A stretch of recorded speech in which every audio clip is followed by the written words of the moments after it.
everyone, how's it going? GamerGeek here, and today we're doing another CW Flash fan game update.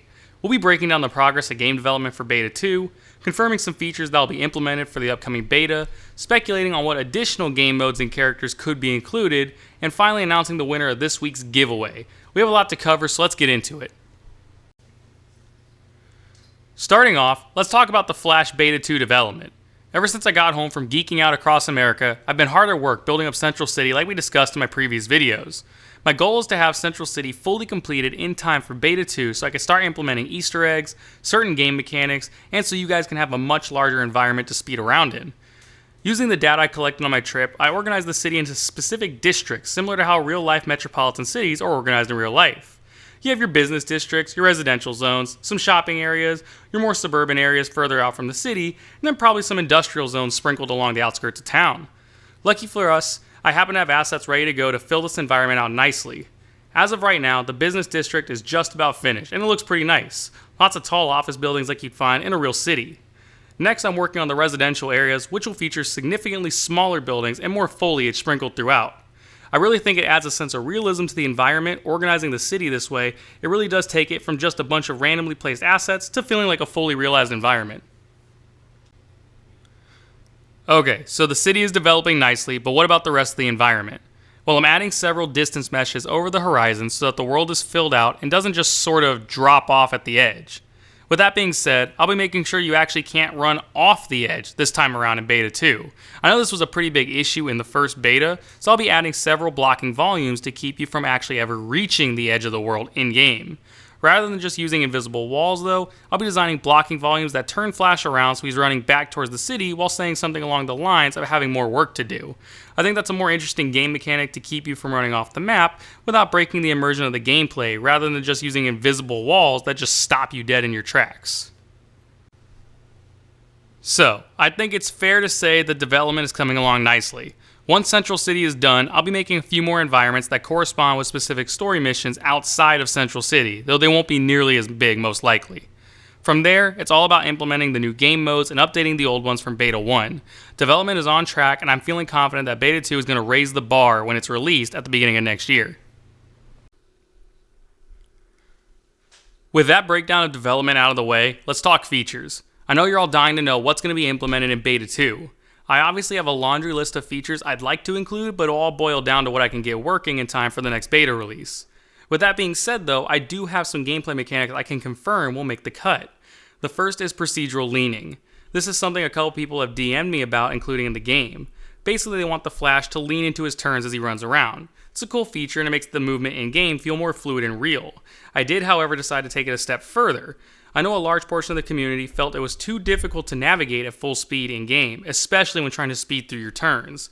So I'm implementing a feature that measures the procedural lean being applied to the player. When you reach a certain degree of leaning, the game will activate a burst of flash time that remains active as long as you're leaning through the turn. Once you straighten out, the flash time effect cancels out. To sum it up, basically whenever you take a sharp enough turn, the game will automatically slow down, allowing you to aim yourself properly. I'll likely implement a control for this in the menu so it can be turned on and off, but I think it's a cool feature to implement and it will definitely help navigation in the new Central City.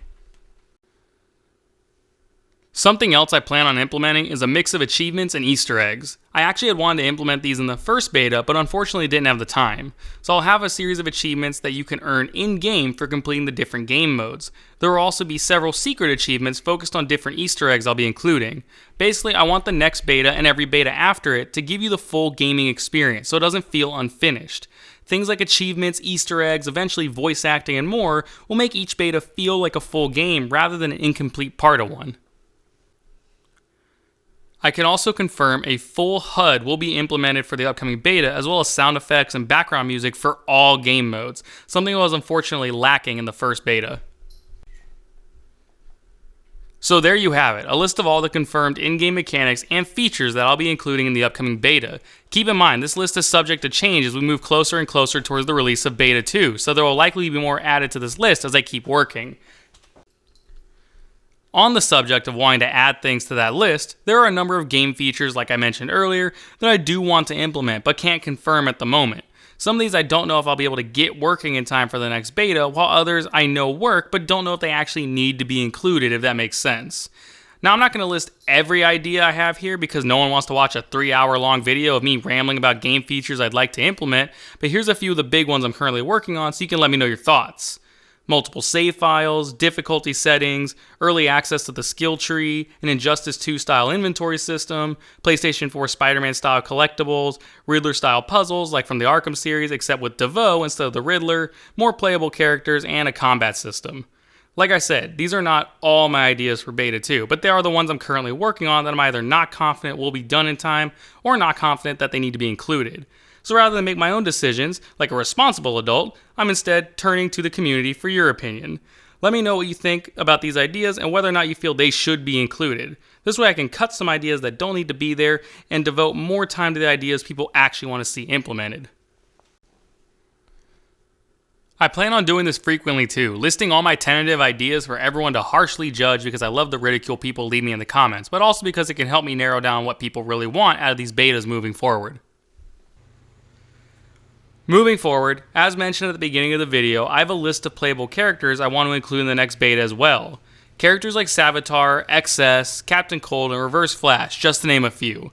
It all depends on who I can get working, as every character will have a unique moveset and series of animations, but I want at least one other speedster and one not speedster character to be included in the next beta.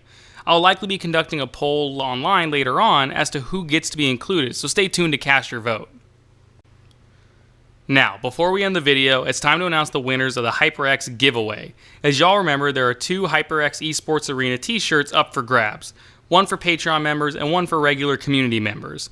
Thank you so much to everyone who participated. This was a lot of fun to do on the channel. I hope you all had fun, and like I've said before, I can't wait to do another giveaway here soon. Okay, so our 2 winners for the t-shirts are, drumroll please, Vladdy Boy and Godspeed. Congratulations to the both of you. DM me your shipping details by November 5th so I can send you the t-shirts. Thanks so much for watching. I hope you guys liked the video, and if you did, be sure to hit the like button and subscribe if you haven't already. Development for Beta 2 is really heating up, so be sure to turn on your notifications so you don't miss an upload. Also, be sure to join us over on Discord, where we've been doing a ton of community game nights and events. You don't want to miss out. Follow Mrs. Gamer Geek on Instagram, and consider subscribing to the Patreon if you haven't yet. We'll be updating it to feature more tiers soon, so definitely watch out for that. Thanks everyone, and I'll see you all in the next one.